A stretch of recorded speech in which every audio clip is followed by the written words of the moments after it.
Get up here.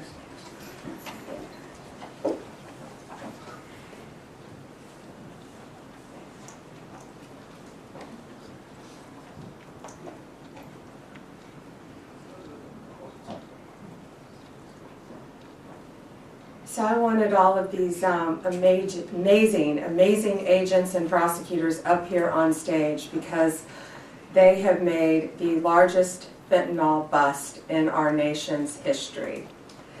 And we're very proud to announce today a historic Sinaloa cartel arrest, and it marks the most significant victory in our nation's fight against fentanyl and drug trafficking to date. This multi-agency operation led by DEA with our local, state, tribal, and federal partners targeted one of the largest and most dangerous drug trafficking and foreign terrorist organizations in our country. The DEA seized 11.5 kilos of fentanyl, including an astounding approximately 3 million fentanyl pills, the largest seizure in our nation's history. These are the pills in the bags right there. The main bottom right, the head of this organization, Sinaloa organization, here in the country illegally, 6 of these guys and women here in the country illegally. His name is Alberto Salazar Amaya. He is the leader, and he was living in Salem, Oregon. With him, they got millions of dollars, cash, cars, but the drugs were in Albuquerque, Phoenix, and Utah. That's how insulated these drug dealer cartel leaders make themselves. This was an incredible operation, and that's why I wanted all of you here behind me. It took months and months of work, investigation, leading up to smaller buys, smaller cases, to get this massive amount of drugs and guns off our streets. $5 million approximately in cash, 35 kilos of methamphetamine, 35 kilos of meth. 7.5 kilos of cocaine, 4.5 kilos of heroin, 49 rifles and pistols, all shown in the pictures. And then, of course, the 3 million pills. These pills were stamped as oxycodone. Let that sink in. 3 million pills going on our streets. 3 million pills, the streets of our country, laced with fentanyl, labeled as oxycodone. And they were in all different strengths of fentanyl within them. This operation was made possible by over 55,000 hours of law enforcement investigation. And this is a really dangerous job that these DEA agents face every day, but they are getting very dangerous drugs off of our streets each day. They are flooding our cities with a weapon of mass destruction, fentanyl. And when we catch you, like all of these individuals, if convicted, we will put you behind bars, there will be no negotiating, and we will lock you up for as long as humanly possible. We will not negotiate with those who are killing our family members, including brothers, sisters, daughters, sons, parents, friends. Everyone in this room, I guarantee you, knows someone who has been afflicted with drug addiction, and many who have known someone who has lost a loved one because of this trash on our streets. The precursors are made in China. It was sent to Mexico and came right in our country. And again, 6 of these individuals were here illegally. That won't shock you. And we're running a massive, massive drug operation. This kind of success doesn't happen without extraordinary leadership. And I want to personally thank my friend, DEA Principal Deputy Administrator Rob Murphy, DEA El Paso Division Chief, Agent in Charge, Omar Ariella. I'm killing your name, Omar. Omar, okay. And U.S. Attorney, where's Ryan? Ryan Ellison. I also want to thank again the brave men and women of law enforcement. Last week I joined them at a DEA laboratory, and we went there, and it was truly remarkable what we saw, how quickly these cartels can manufacture and make fentanyl powder and put it into these pills. But people need to know, parents need to know, kids need to know, this fentanyl, this bus, these 3 million pills for oxycodone, they put this in Xanax, they put this in Adderall, they put this in Molly, the date drug or the party drug, something called Molly, they put it in cocaine, and they put it in marijuana. And it is to get you so highly addicted that you can't get off it. 75,000 Americans are dying each year because of fentanyl. 75,000.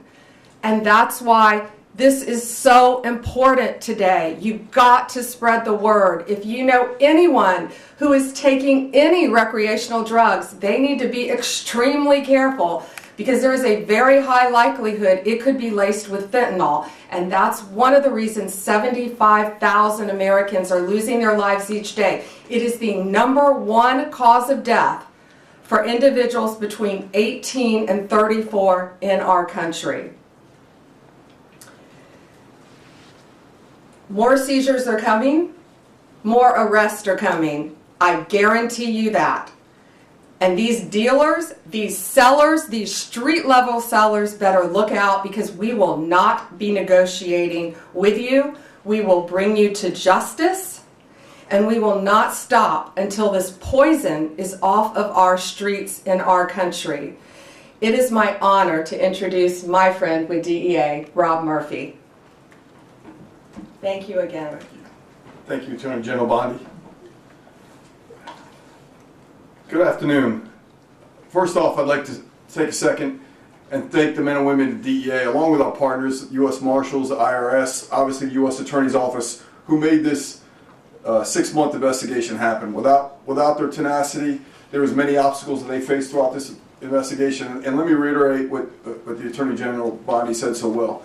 This was a major drug trafficking organization led by Alberto Salazar Amaya, operating in the United States with no regard at all for the disruption to families, addiction, and ultimately death that was probably caused for the distribution. That nearly $5 million in cash represents poison that was distributed throughout at least 6 states that we were able to identify in this country, and who knows where it went when it was sold to that first level. Obviously a major organization.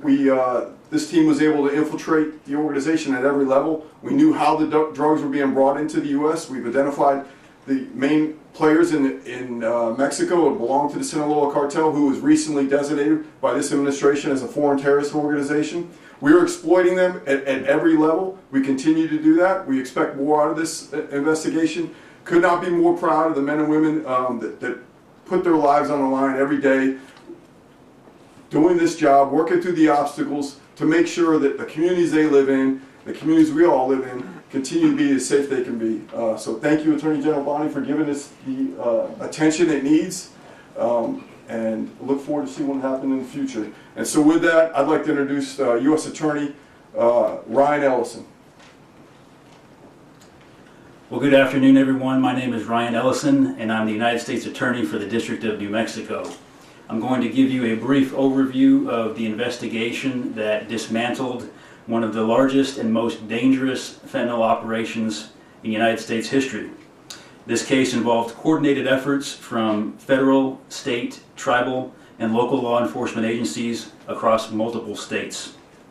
As a result of this ongoing investigation, 16 individuals have been arrested, including the alleged leader, Heriberto Salazar Amaya, an illegal alien from Mexico with 2 prior removals and direct ties to the Mexican cartel.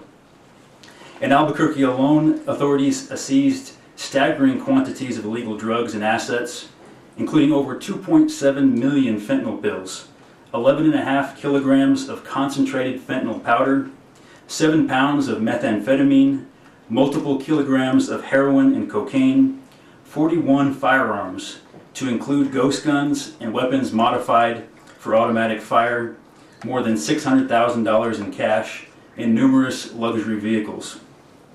This sophisticated fentanyl and narcotics distribution network spanned New Mexico, Arizona, Nevada, Oregon, and Utah, and was responsible for distributing lethal narcotics throughout the western United States.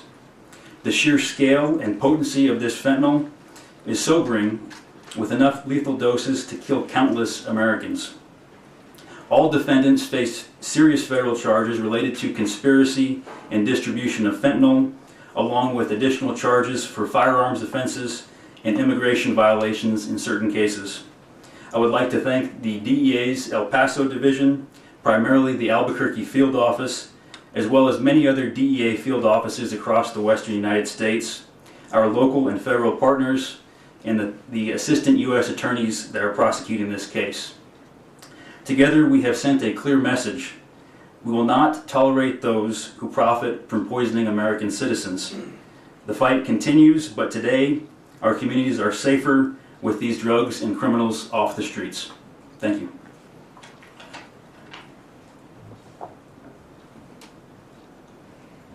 I just want to add one thing. I was briefed before this by all of the agencies together, and the coordination with the AUSAs and DEA and the law enforcement agencies is truly remarkable. Thank you all. And again, be safe out there every day. They're out there risking their lives every day to save us and keep us safe. So thank you all. I think we're going to take a couple questions, but we are going to remain on topic today because we are here for something so serious. And I had wanted to walk out first and let you all hold this. This is how much fentanyl it takes to kill you. So if you want to come up and look at this after in this vial, you're welcome to. It looks like just a few grains of salt, and this is what it takes to kill you. Okay. Just a reminder, we're staying on topic today. Go ahead. Madam Attorney General, I was wondering if you're seeking to deport the 6 illegal aliens who are here, or to charge them first and then seek to deport them. I know there's been a number of high-profile arrests you guys have made where you've made the decision to just go after deportation versus criminal trial. This guy is the leader. He's the #1 guy. And I want them to stay in our prisons as long as possible. I have no desire to send them back to Mexico because they were coming across our border illegally. No longer will they be able to do that. But the amount of drugs, the amount of money, the amount of weapons, most of these individuals, if convicted, will remain in American prisons. Perhaps Alcatraz. Mary Margaret, Daily Wire. Thank you, Attorney General Bondi. Can you give us more information on some of these individuals up there, and can you also share whether you've had any success in getting the Mexican government to help you extradite any of these cartel members? We will be hopefully working with them on one soon. But yes, Mexico has been cooperating in the past. I think we extradited 29 here to our country to face charges. Some of the top cartel members in our nation's history, some of the worst of the worst. And we brought them here. One, in fact, is at the Kiki Camareno, right? The one, I can't think of his name. He killed Raphael, yeah. He killed Kiki Camareno, a DEA agent in the 80s.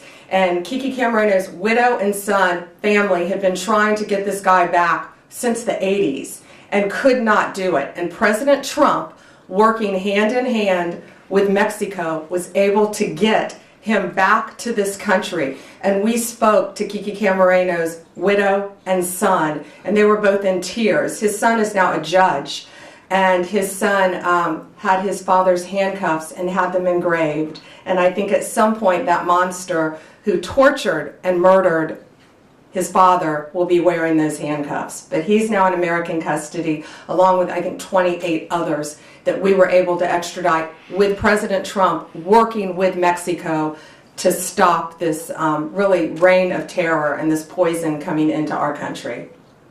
I think we have time for one more. Jake. You said that these individuals will not be deported. Can you tell us any specifics on charges and any specifics on the investigation on how this actually went down, how they were captured? So the investigation is ongoing.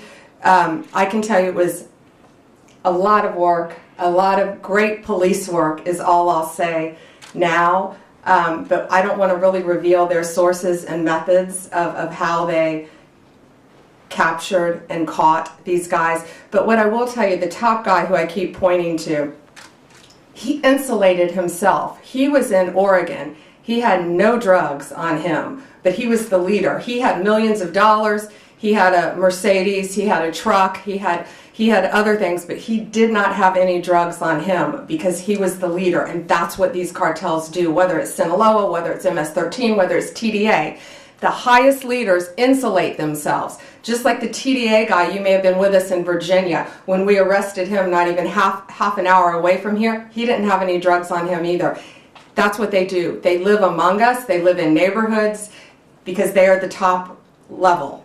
So what will the charges be on that? Oh, I'm sorry. Multiple, what are the charges, guys? The multiple drug trafficking, conspiracy to traffic, multiple drug charges. But depending on the time, they need to serve their time in an American prison to keep them off the streets. And who knows where they would go next. They're part of one of the largest drug trafficking organizations and one of the most frightening cartels.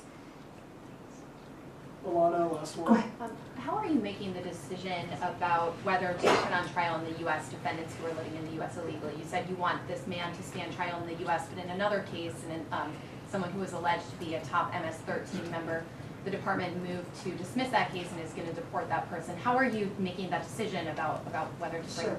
Based on the time that they can receive in prison. These people are all facing substantial charges, maybe that might change down the road, and they all are innocent until proven guilty, if convicted though, they're facing a substantial amount of time in prison. And there's a very big risk, we all know, releasing someone, especially to Mexico. Sending them back to Mexico, who knows? They could attempt to get through our borders, not under Donald Trump, I doubt. But they're also part of a major drug trafficking ring in Mexico. So sending them back to Mexico to continue on with their drug business isn't going to happen under this administration. Thank you guys so much. Thank you all. And if you want to see this, Alana, you may have seen this before, but if you all want to see this, it really puts it in perspective how deadly this stuff is. And that's what I wanted you all to see. Thank you all.